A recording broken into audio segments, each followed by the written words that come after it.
The Liberal Education Annex for this day, July 7, 2014, is on the hot-button issue of immigration.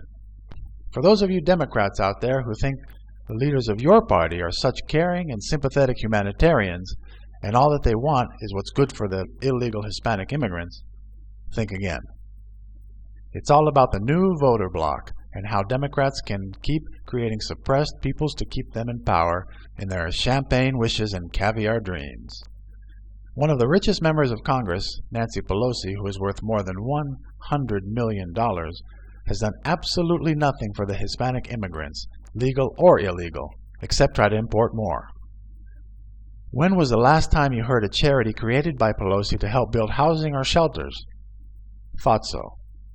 With black youth slowly moving away from the Democrat Party, as well as the black vote being a steady, constant number, Democrats look to import more voters from Latin and Central America because, unlike the African American community, the Hispanic numbers are exploding. Results from the last census show that by 2043, whites will no longer be the majority in the U.S. and fall to 43% of the population. Hispanics, who are at 17%, will almost double to 31% of the population. And blacks, yesterday's news to Democrats will only slightly tick up to 14%. It's purely about numbers and votes for the Democrats when it comes to the issue of immigration. If you don't believe me, just ask the legal Hispanic Americans in the San Joaquin Valley in California. Do the Democrats care about them? They're a minority. They're low-wage earners. No, they don't care about them because it was Democrats who turned off the water source to the farms in the Central Valley just to save a 2-inch fish, the Delta smelt. Turning off the water to the valley in 2009 by Democrats sent all the farms into a dust bowl and created over 50% Hispanic unemployment in the San Joaquin Valley. It still is a wasteland today. So liberals, don't tell me that the Democrats care so much about downtrodden Hispanics.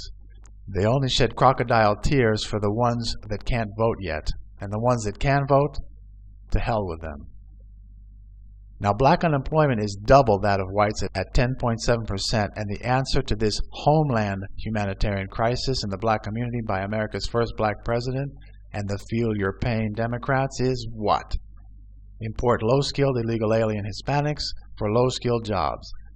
The same jobs that over 40% of black youths are looking for but can't find under Obama's and the Democrats' disastrous economic policies over the last 7.5 years. Democrats know that these new immigrants will not find work as real unemployment is still above 10%, but they don't care.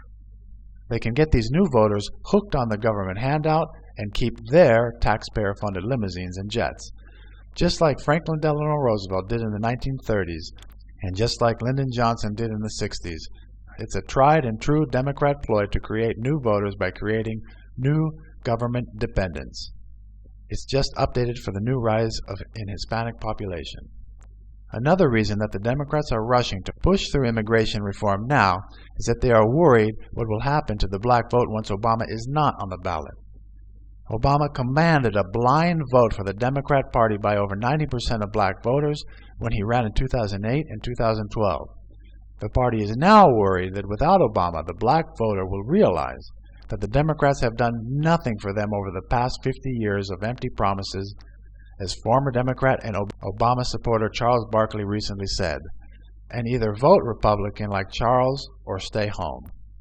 While pushing immigration reform, actually its end run is amnesty, the Democrats always say that they will not allow illegal immigrants to come here or are here now to vote immediately. They want to give them a pathway to citizenship first and have them start paying taxes like regular Americans.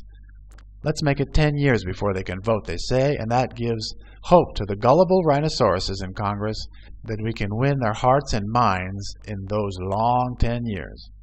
If you think the Democrats are trustworthy and keep their word about waiting 10 long years, I've got news for you. Democrats say and do whatever they need to at the moment to further their agenda. Then, when all is said and done, they go back on their word. If you don't think Democrats will vote for immigration legislation that denies immigrants the right to vote for 10 years, and once it's signed into law, fight tooth and nail to change that provision immediately before the ink is even dry, think again. Do you think today's Democrats are capable of calling for pathways voting rights as soon as they get their green cards? Let's take a look at two of the leaders of the Democrats in the Senate. Back during the Dow crash of 2008, Senate Majority Leader Harry Reid and his right-hand man, New York Senator and scumlord Chuck Schumer, both spread rumors of bankruptcy about financial and insurance industry entities, only to crash Wall Street to the point of no return just to improve their party's chances in the upcoming election. These people did not care about the misery caused by these acts as, for Democrats, the ends always justify the means.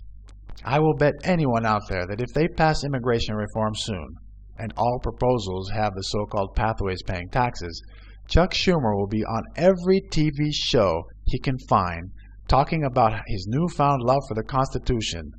This will be a sight to see. Schumer and all of the Democrats will, for the first time in their lives, embrace the Constitution so fervently that you'll think that they have converted to the Tea Party. It will be nothing but Democrats on TV 24/7 screaming that we can't have taxation without representation. They will be comparing illegal immigrants to our founding fathers, no less. And what's sad about this brazen and callous attempt to capture a voting bloc that will keep Democrats in power for the next 50 years is the typical and predictable reaction of the rhinoceroses in Congress. Liberal butt-kissers like John McCain and Lindsey Graham will follow the Democrats' lead in their ever-pathetic attempt to make the liberal press like them, and they will sign on to giving pathways the right to vote because, as they will say, it's just not right, not the American way. And that, my people, will be the end of the Republican Party.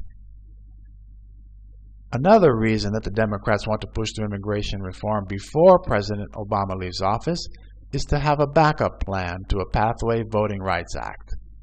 If we, the people, make enough noise to stop an attempt to give illegals the right to vote immediately, Democrats know that Obama won't think twice about turning the USA upside down again by using an executive order to just hand the right to vote to illegals if need be.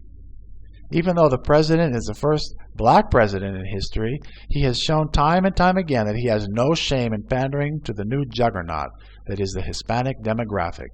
And since he has shown no restraint in making his own laws with his infamous pen, the Hispanic demographic is the golden goose that their rotten egg of a POTUS will hand them on a silver platter before leaving the Oval Office. President Bush foresaw this change in demographics in his second term and wanted to do something about it. But as the only president in the history of the United States to have a master's degree, he was smarter than most. He knew that if you wanted to have immigration reform, you had to secure the borders first. That's why before even proposing any immigration reform, Bush pushed through the Secure Fence Act of 2006. The Secure Fence Act's goal was to secure the southern borders, to decrease illegal entry, hinder drug trafficking and security threats by building 700 miles of physical barriers, as well as funding other enforcement instruments such as technology and manpower. Once the Democrats took over the House and Senate on January 3, 2007, they defunded the Secure Fence Act. They defunded the law of the land and showed the world that they can't be trusted at their word. The Secure Fence Act passed the House in 2006 with a huge bipartisan vote, and it also passed the Senate with an unheard of 80-19 majority. So the Democrats that voted overwhelmingly for the Secure Fence Act just months earlier defunded it when they took power. And today, we have exactly what Bush predicted. Bush knew that you would have a humanitarian crisis at the border as Central and South Americans sprint to the border every time they hear amnesty bantered around in Washington. Exactly like we have now, because President Barack Obama's disregard for Hispanics' personal safety and well-being by dangling a carrot in front of them, enticing them to jump our borders in hopes of becoming legal Americans.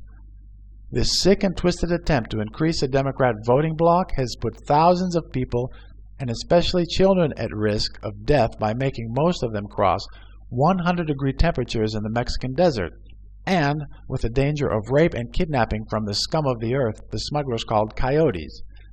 Not surprisingly, the ever-sympathetic liberal press doesn't seem too interested about reporting the suffering and death caused by this administration's irresponsible enticement for illegals to risk their lives and fortunes, some pay 10 to 20,000 US dollars to the coyotes, for what is a simple, cynical attempt to conscript the new exploding Hispanic voting bloc.